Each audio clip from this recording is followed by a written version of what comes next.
ဒီနေ့မှာတော့ Telegram အသုံးပြုသူတွေအတွက်ကိုယ့်ရဲ့အကောင့်ကိုလုံခြုံစိတ်ချစွာအသုံးပြုနိုင်စေဖို့အတွက်လိုအပ်တဲ့ setting လေးတွေပြင်ဆင်ထားရမယ့်ပိုင်းကိုမျှဝေပေးချင်ပါတယ်။အားလုံးမင်္ဂလာပါ MN Test Blog မှာကြိုဆိုပါရစေ။အဲ့တွေကိုမှ Telegram အကောင့်ဖွင့်ပြီးသွားပြီဆိုရင်ကျွန်တော်တို့ဒီနေရာလေးကိုသွားပါမယ်။ဒီအခုကျွန်တော်ဝိုင်းပြမယ့်နေရာလေးပေါ့နော်။ဒီမြင်းသုံးချောင်းလေးနဲ့ရှိတဲ့ဒီနေရာလေးကိုသွားလိုက်ပါ။အဲ့ထဲကိုသွားပြီးသွားရင်ဒီမှာ setting ဆိုတဲ့ထဲကိုသွားပါမယ် setting ထဲကိုဝင်လိုက်ပါ setting ထဲဝင်ပြီးသွားရင်ကျွန်တော်တို့ဒီမှာ privacy and security ဆိုတာရှိပါတယ် privacy and security ထဲကိုသွားလိုက်ပါ security ထဲကိုရောက်ပြီဆိုလို့ရှိရင်ကျွန်တော်တို့ဒီမှာ phone number ဆိုတဲ့နေရာလေးရှိပါမယ်ပထမဆုံးဒီမှာကျွန်တော်တို့အဓိကပြောချင်တဲ့အချက်တစ်ခုကဒီမှာ phone number ဆိုတဲ့နေရာလေးပါအဲ့ phone number တွေကိုတစ်ချက်ဝင်လိုက်ပါမယ်အဲ့မှာ၃မျိုးတွေ့ရမယ်ပေါ့နော်ဒီမှာဆိုရင်ကျွန်တော်တို့ဒီမှာ everybody ရှိမယ် my content ရှိမယ်နောက်တစ်ခုက nobody ဆိုပြီးတော့ရှိမယ်ပေါ့အဲ့ကောင်လေးကဘာလဲဆိုလို့ရှိရင် everybody မှာရွေးထားမယ်ဆိုလို့ရှိရင်ကိုယ့်ရဲ့ဖုန်းနံပါတ်ကိုဒါ Telegram အသုံးပြုနေတဲ့လူတိုင်းကမြင်တွေ့စေမှာဖြစ်တယ်ပေါ့နော်ကျွန်တော်တို့ Facebook မှာဆိုရင်တော့ဒါ publish ထားတယ်လို့မျိုးပေါ့အဲ့ခါမှာဘာဖြစ်လဲဆိုတော့ဒီ Telegram ကနေပြီးတော့ကိုယ့်ရှေ့ကိုမလိုလားတဲ့ဖုန်းတွေ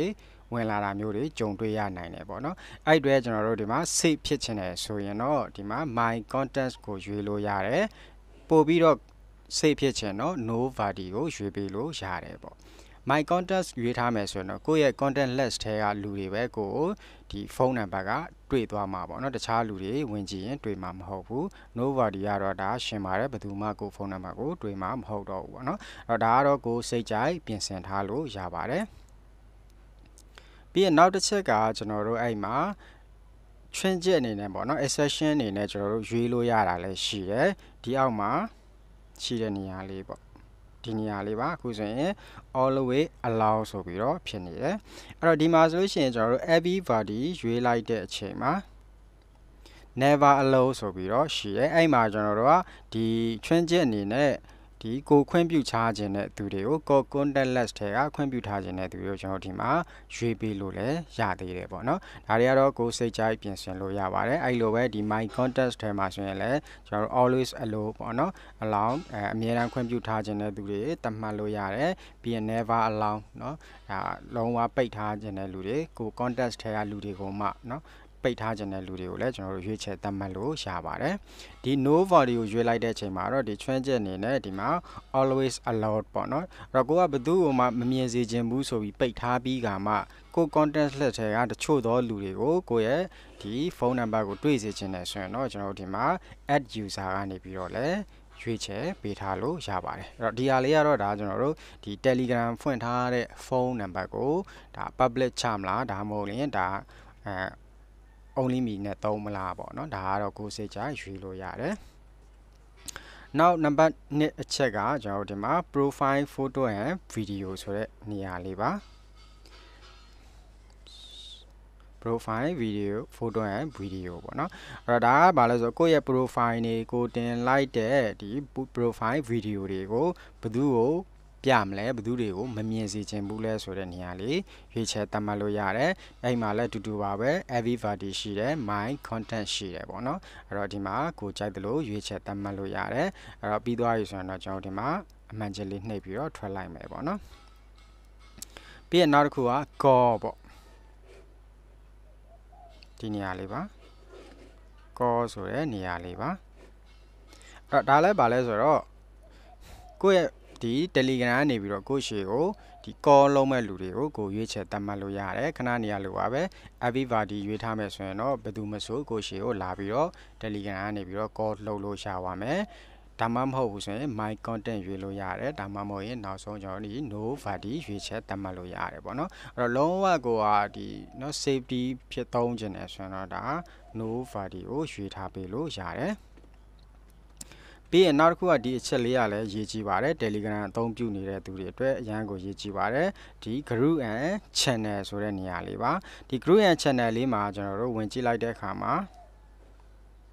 သူလည်းပဲ everybody my content ဆိုပြီးတော့ရှိတယ်အဲ့တော့ group ရဲ့ channel ကမှ everybody ရွေးထားမယ်ဆိုလို့ရှိရင်သူကဘာဖြစ်မလဲဆိုရင်ဒီ Telegram သုံးပြုနေတဲ့သူတွေကကိုတခြား channel group တွေထဲမှာ add လိုက်လို့ရတယ်ပေါ့နော်ဒါကိုလည်းမဝင်ထားဘဲနဲ့ group တွေ channel တွေကိုရောက်သွားစေမှာပေါ့အဲ့ဒါမျိုးတွေမဖြစ်စေချင်ဘူး everybody ကိုဒီ add လုပ်တာတွေမလိုချင်ဘူးဆိုရင်တော့သူကတော့ဒီ my content ကိုရွေးထားလို့ရတယ်ပေါ့နော်သူကတော့ no party ပေးမထားဘူးအဲ့တော့ my content ရွေးထားလို့ရတယ်ပြီးရင် exception အနေနဲ့ဒီမှာ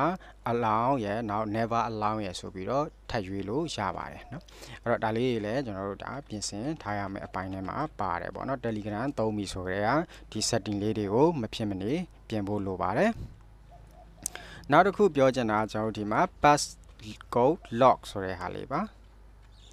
ဒီ passcode lock လေးကိုထည့်ထားခြင်းအပြင်ဘာဖြစ်မလဲဆိုရင်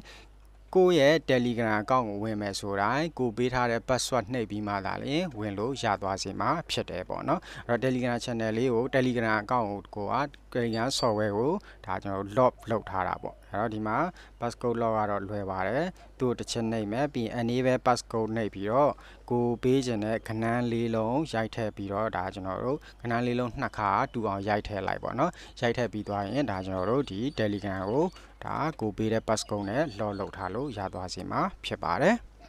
နောက်တစ်ခုကကျွန်တော်တို့ဒီမှာ delete my account ဆိုတဲ့နေရာလေးပါ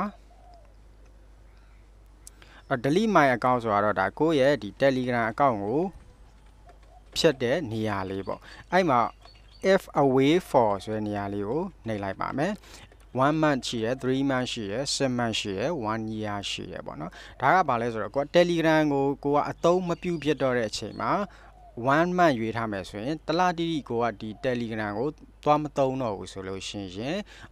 automatically delete လုပ်ပေးသွားမှာဖြစ်တယ်ပေါ့နော်ဒါလည်းအကြောင်းကြောင့်ဒါကိုအခြေအနေပေါ်မူတည်တာပေါ့နော်အကြောင်းကြောင့်ကိုက Telegram ကိုမသုံးပြတော့ဘူးဆိုရင်ကိုယ်တိုင်ဖြတ်เสียမလိုဘဲနဲ့ကိုသတ်မှတ်တဲ့လပြည့်လို့ရှိရင်ဒါကိုရဲ့ Telegram ကိုဒါ